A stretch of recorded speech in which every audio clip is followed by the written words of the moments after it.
I'm life and business coach Samantha Sifring, and this is the Online Business Building Mamas podcast, where you learn how to build a wildly successful business from home while raising kids. Hello, everyone. Welcome to another episode of the podcast. Today, I am going to talk to you about a very sneaky way that hustle could be showing up in your business that you may not recognize as hustle.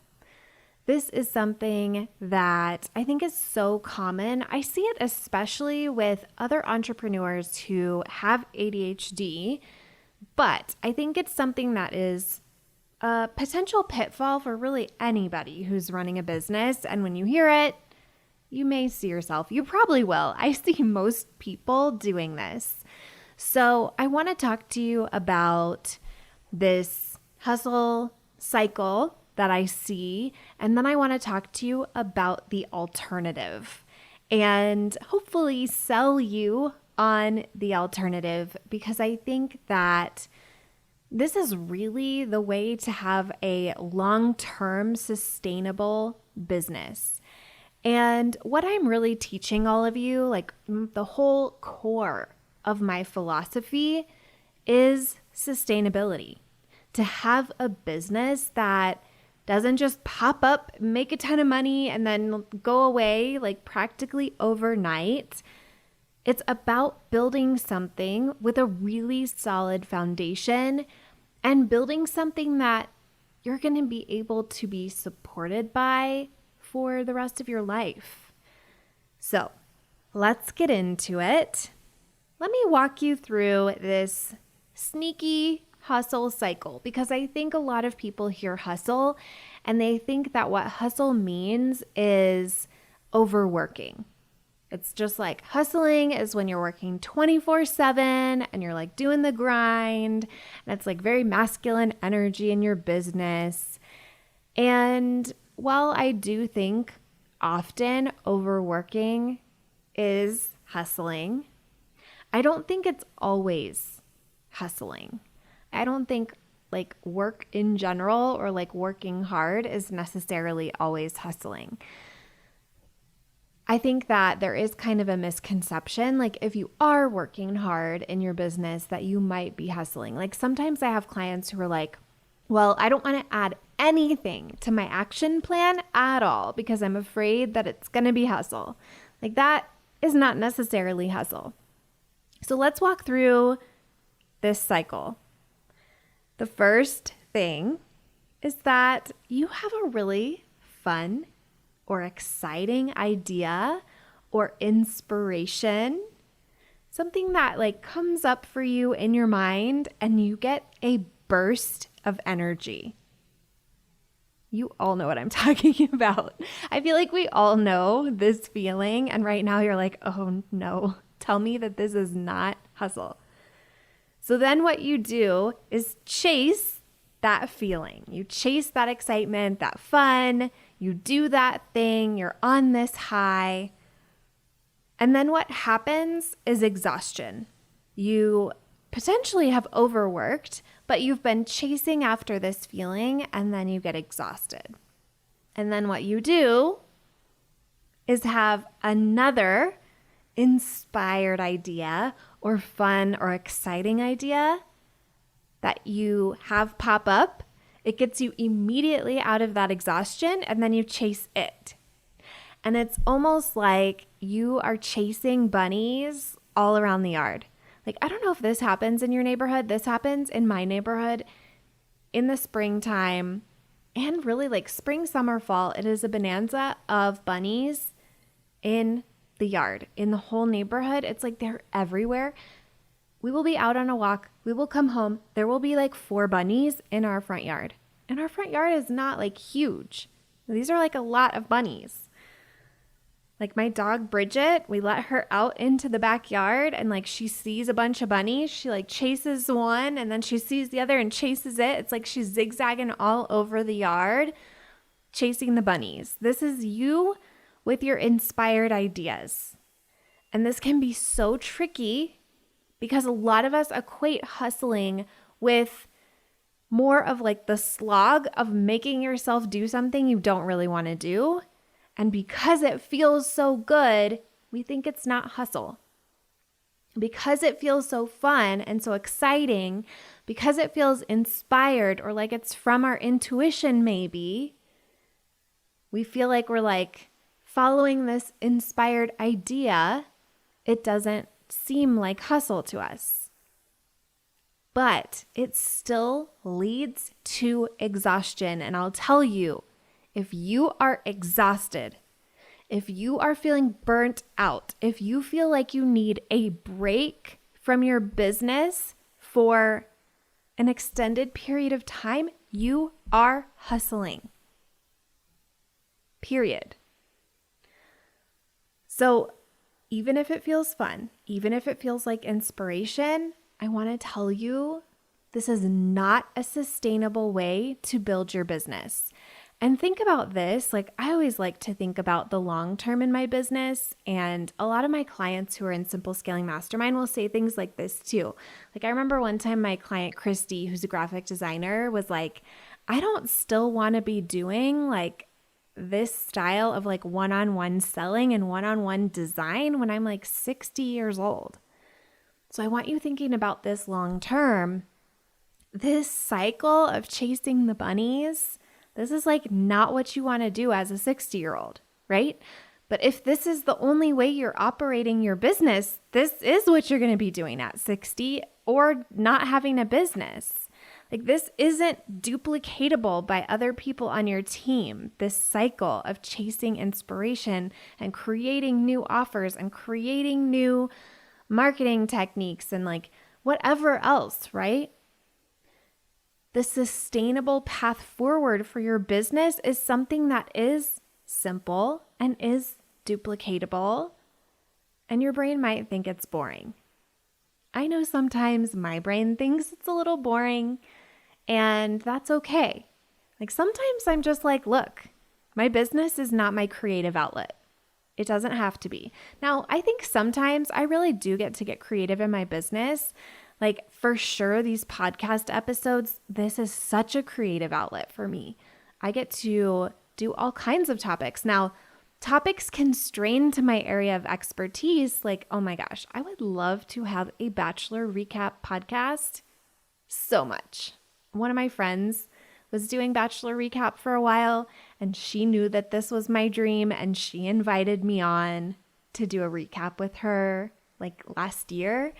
And it was the best. It was so fun.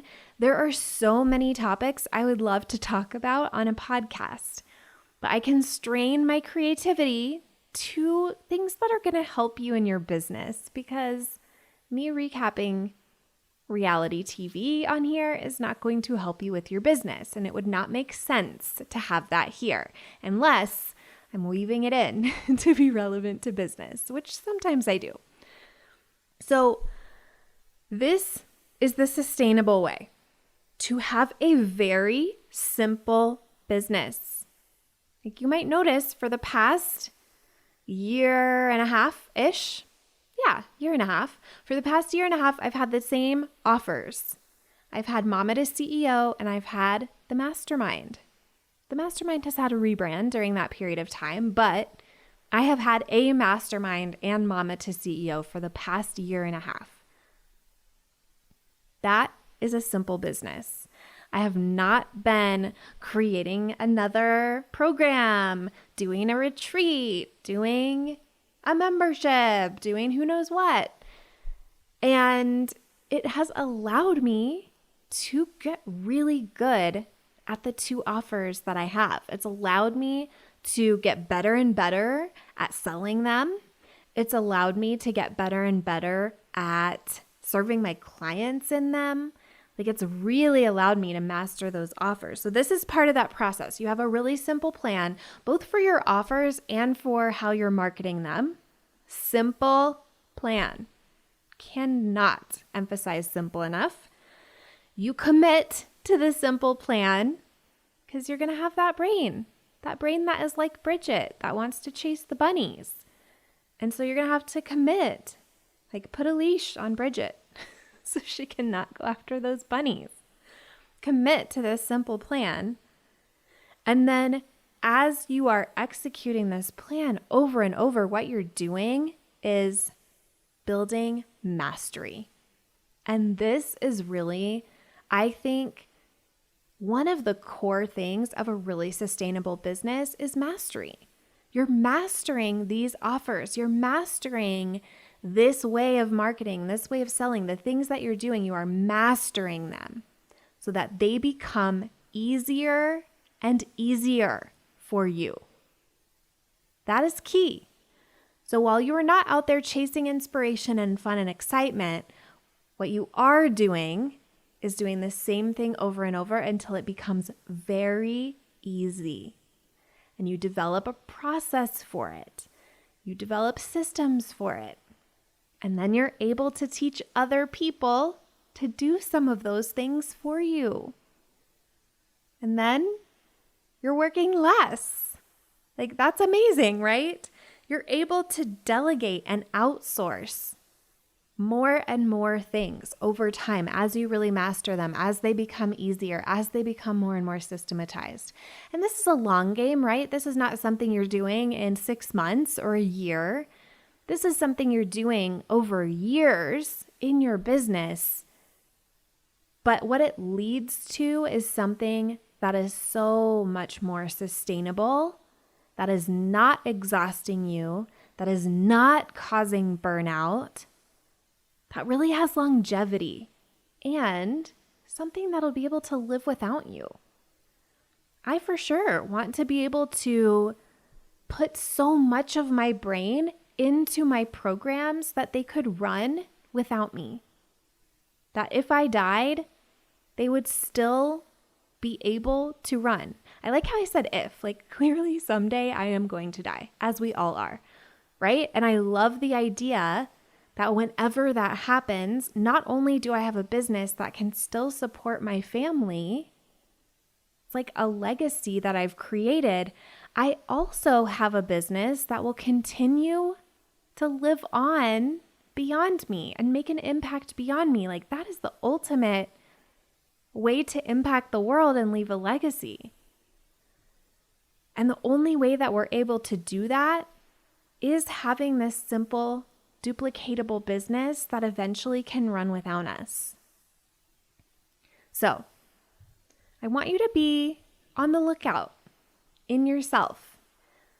When things sound really fun, when they sound really exciting, when you have been feeling kind of tired, exhausted in your business, and then this new idea comes up and it's like this burst of energy.